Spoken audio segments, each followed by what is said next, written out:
Hey guys, welcome back to the channel. So it's awesome that you're still tuned in, because we're going to take a close look at something pretty cool today. It's more like the Super Console X arcade stick, and this thing surpasses maybe the Pandora's box. Yup. So this is a very interesting story. So let's get this thing out of the box.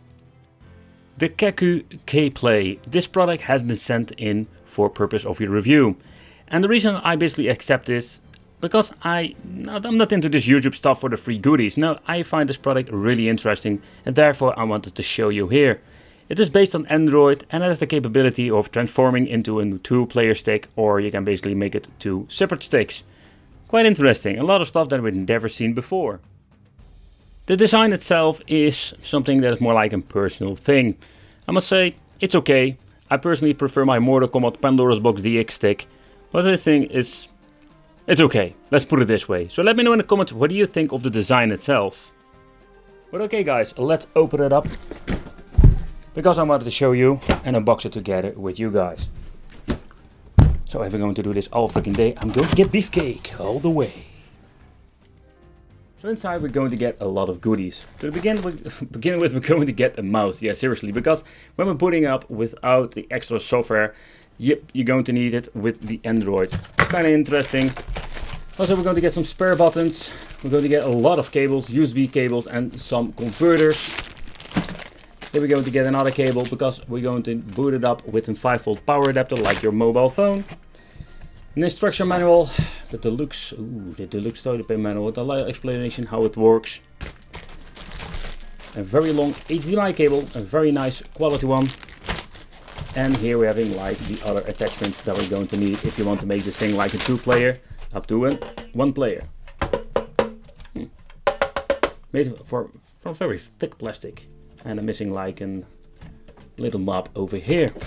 Here we have another one, and here as he is. The big boy himself. I must say the packaging itself, they did a very good job. And this thing is freaking heavy. Holy shit.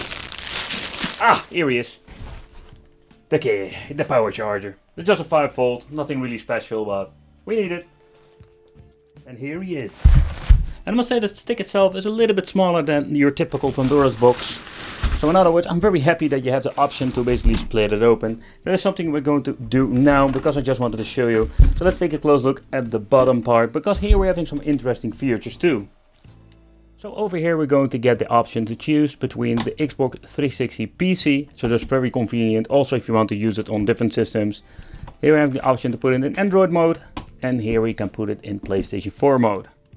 So when you're removing the caps over here, it's kind of weird that it's more like a flap, you cannot fully remove them. So this is basically the thing that connects both of the controllers, that's it. But I just want to do in disassembly, because I just want to show you how the transforming mode works.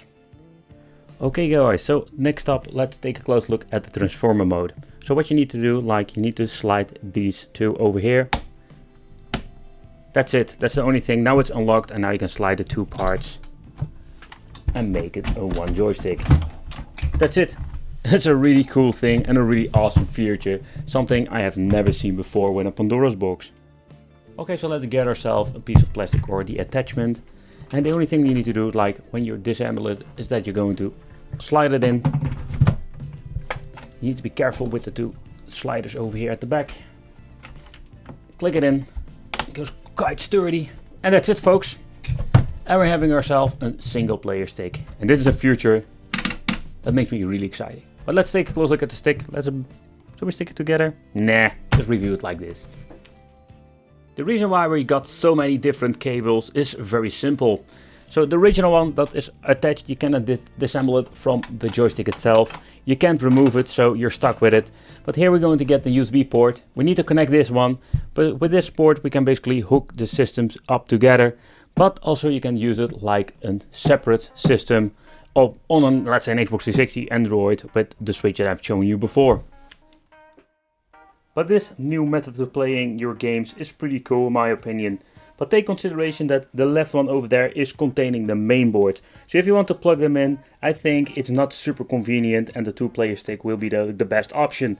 But if you want to have like one for your games, like plug and play arcade, and you have one for your game console, then this option is pretty interesting. But let's take a close look at the system itself. What are we going to get with the connections and what kind of controls do we get? Okay, so first of all, we're going to get the 6-button layout. For old school games, it's just more than enough. But if you want to play like the modern games, it's a little bit of a bummer in my opinion. The button quality is okay. So we're going to get the same long travel Chinese buttons like we get on most of the arcade Pandora box sticks. And I must say that I'm a little bit disappointed with the quality of the wiggle stick, simply because it's more like a Senwa clone. They're not really bad, but for the price that you're paying for the device, give us at least a Senwa joystick. Both controllers are going to get a player 1 button over here. And at the back we're going to get 2 other buttons that we're going to need, like for going back into the main menu, but you can configure them if you want to use them on an, let's say, a different system like an Android box or a PlayStation. So all the buttons that you're going to need for select start are over here. But what kind of connections do we have more? So to begin with, having here the on and off switch, we're having audio out, HDMI out, we have a USB connection, we're having here the TF slot, there is a card included with some software on it. Then we're going to get a Type-C connection 5V input, and that's it. I already mentioned this device runs on Android, and we're having the option to install EMU ALEC. It's quite interesting because that makes this thing, in my opinion, better than the Pandora's box, because EMU ALEC has so much better options. So let's de-transform it back into one stick and let's plug it in our system. Because first we're going to boot it up without the SD card that was included. Okay, so let's boot up the system. We're going to get introduced by the K-Play special intro. Your future is unlimited. Yeah, it's a little bit overrated if you ask me, but the thing is, like, you can do a lot of great things with it, and that we're going to talk about. So this thing is basically an Android box that is inside, and that is what you're going to get when you're booting up the system. But there was one thing I wanted to show you before we get into the, let's say, EMU ALEC part. I know that a lot of people were not happy with this arcade stick, and there are a couple of reasons. To begin with, I think this option, it's just, yeah, clunky. It's not super convenient. So they give you the option to sideload over here. I installed some APK files that you can do through the store or, let's say, with a sideloading way. But overall, it's not a great way. They have installed some application for playing some retro games. But then overall, this guy looks happy, but I can just say this is not the way you want to play. It's just one nice looking menu, but it is very clunky to navigate, and this is just not the way you want to play these games. So in overall, I was not really pleased to see this, and I know that a lot of people were not happy.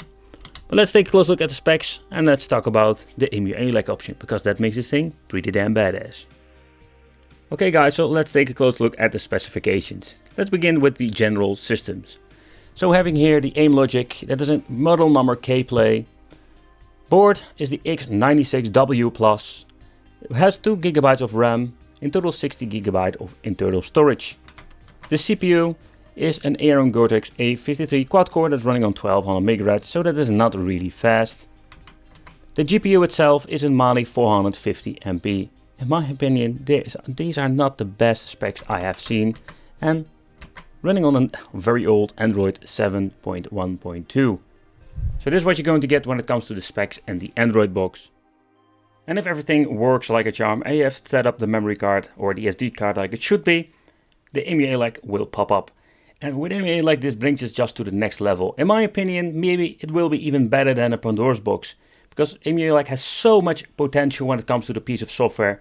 We can add bezels, aspect ratio, filters, you name it, and we can play way more games than we could play with the Pandora's box. Okay, so when it comes to the EMU ALEC, what I already mentioned is that we're having support for so many different games. From the old school Atari, Commodore 64, Amiga, we can play so much on this machine. There is only one big downside to this. And the thing is more like they are using old specs, like you can say almost with the Super Console X. The Super Console X is even slightly more powerful than this arcade machine. And that makes a little bit of a downside, because now the high-end stuff that couldn't even run on the Super Console X, it will have most of the time the same issues. But let's take a close look at some games and let's see how they're running. Of course, we're only having one joystick, so that means like games like N64, PlayStation 1, there will be games that are not playable because we need to configure the joystick with an analog stick. And we're only having one joystick. So that's a little bit of a problem. Okay, so this is the first game I wanted to try out, because Super Consoles also have a lot of struggles with this. And the main reason is that this stick is not powerful enough. A little bit of a bummer. So I'm hoping in the future, if they're going to release a new version, that this thing will get some more juice, so we can actually play Atomic Wave way better.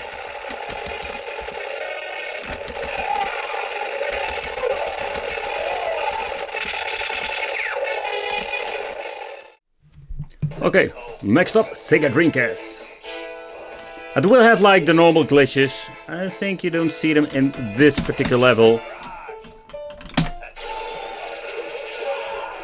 With Marvel vs. Capcom or the two-dimensional games, you will see like some minor dips, but overall it seems to be playing just fine.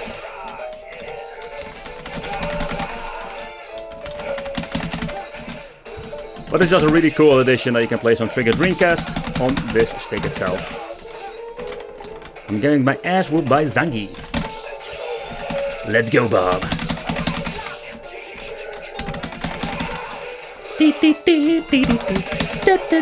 Oh man, I love these soundtracks. Alright, so next up, Mortal Kombat for me. A game that is really demanding. The sound is a little bit off. I did notice like it doesn't sound that crisp and clear like it usually does. Sabi wabi. But the overall emulation performance seems to be looking very good. Alright, let's go. Ha! Gotcha. Come on. Gotcha again.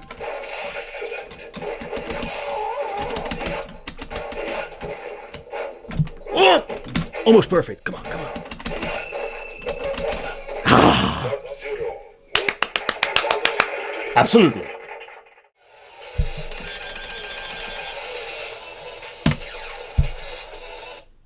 Next up, PlayStation 1.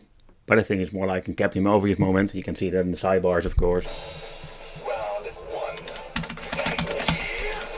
But this ruined like a charm on the specification of this main board. Woo! I'm getting my ass kicked by King.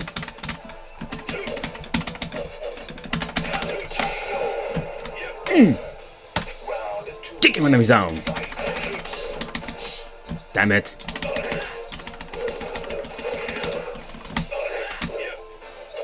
Ooh, almost. Ooh. You missed me, boo.